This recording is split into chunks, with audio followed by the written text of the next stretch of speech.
প্রিয় বন্ধুগণ, 1972 সালের সংবিধান বাংলাদেশের নির্বাচিত কোনো সংসদ নয়, 1970-এর পাকিস্তানের সাধারণ নির্বাচনে নির্বাচিত প্রতিনিধিদের নিয়ে গঠিত গণপরিষদ কর্তৃক অনুমোদিত সংবিধান। এখানে মুজিববাদকে কায়েম করতে আওয়ামী লীগ তাদের দলীয় এজেন্ডা এবং রাজনৈতিক দুর্বিসন্ধির বহিঃপ্রকাশ ঘটিয়েছিল, যা গত 15.5 বছরে শেখ হাসিনার দানবীয় ফ্যাসিস্ট সরকার পূর্ণতা দিয়েছে। আমরা পরিবর্তিত সংবিধানে রাষ্ট্রের ক্ষমতা কাঠামোর মধ্যে ভারসাম্যপূর্ণ পরিবর্তন আনার প্রয়োজনীয় ধারা এবং বিধিমালা সংবিধানে সংযোজিত দেখতে চাই, যা মুক্তিযুদ্ধের 3টি মূলনীতিকে ধারণ করবে, 24-এর গণ অভ্যুত্থানের স্বপ্নকে বাস্তবায়িত করবে এবং ফ্যাসিবাদকে চিরতরের জন্য রুখে দেবে।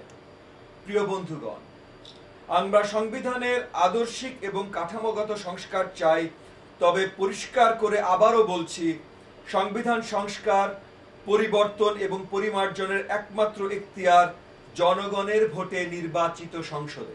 আওয়ামী লীগের বিনা ভোটের এমপিরা নিজেদের ক্ষমতা দীর্ঘায়িত করার জন্য ইচ্ছামতো সংবিধান পরিবর্তন করেছে। বর্তমান অন্তর্বর্তীকালীন সরকার সংবিধান সংস্কারের গঠিত কমিশনের প্রস্তাবনা আমাদের জন্য রেখে যাবেন এবং পরবর্তী নির্বাচিত সংসদ জনগণের মতামতের ভিত্তিতে সেটা বাস্তবায়ন করবে বলে আমরা বিশ্বাস করি।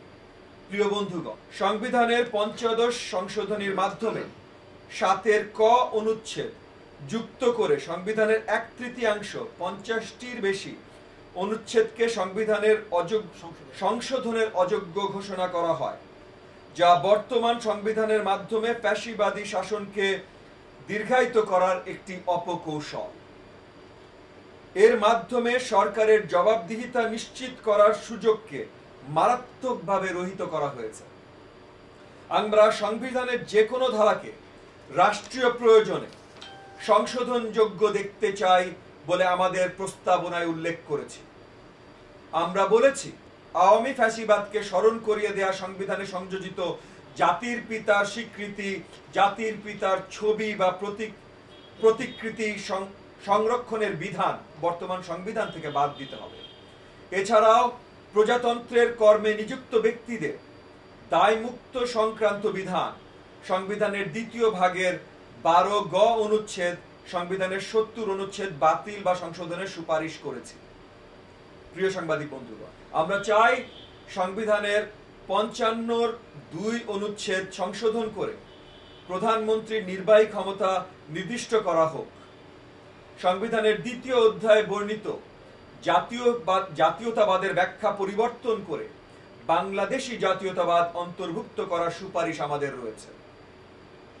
বাধাহীনভাবে ভোটাধিকার প্রয়োগ, নিজ ধর্মের বাণী প্রচার, তথ্য প্রাপ্তির অধিকার এবং উচ্চশিক্ষার অধিকার কে মৌলিক মানবাধিকার হিসাবে সংবিধানে স্বীকৃত প্রদান করার কথা আমরা বলেছি। আমরা চাই জাতীয় মানবাধিকার কমিশনকে একটি সাংবিধানিক প্রতিষ্ঠান ঘোষণা করে এর ক্ষমতা বৃদ্ধি করতে হবে।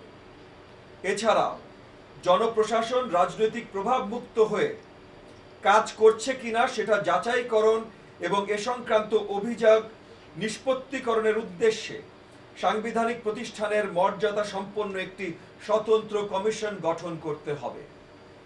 আমরা চাই আইনসভার কেউ উপজেলা প্রশাসনের কাজে সরাসরি সম্পৃক্ত হতে পারবেন না।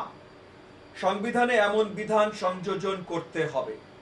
প্রিয় বন্ধুগণ, আদালতের নির্দেশনা আইনসভা কতটুকু বাধ্যতামূলকভাবে মেনে চলবে সেটা সংবিধানে সুস্পষ্ট হতে হবে এবং বিচার বিভাগের স্বাধীনতা নিশ্চিত করতে স্বতন্ত্র বিচার বিভাগ সচিবালয় প্রতিষ্ঠার বিধান সংবিধানে সংযোজন করতে হবে।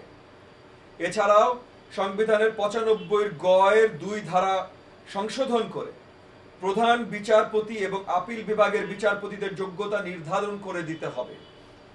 নির্বাচনকালীন সময় আইনসভা ভেঙে দিয়ে অন্তর্বর্তীকালীন সরকার গঠন, দ্বিকক্ষ বিশিষ্ট আইনসভা এবং ইলেকটোরাল কলেজ বা নির্ধারিত নির্বাচক মণ্ডলী দ্বারা রাষ্ট্রপতির নির্বাচনের বিধান সংবিধানে সংযোজনের সুপারিশ আমরা রেখেছি। আপনাদের সকলকে ধন্যবাদ। জয় বাংলাদেশ।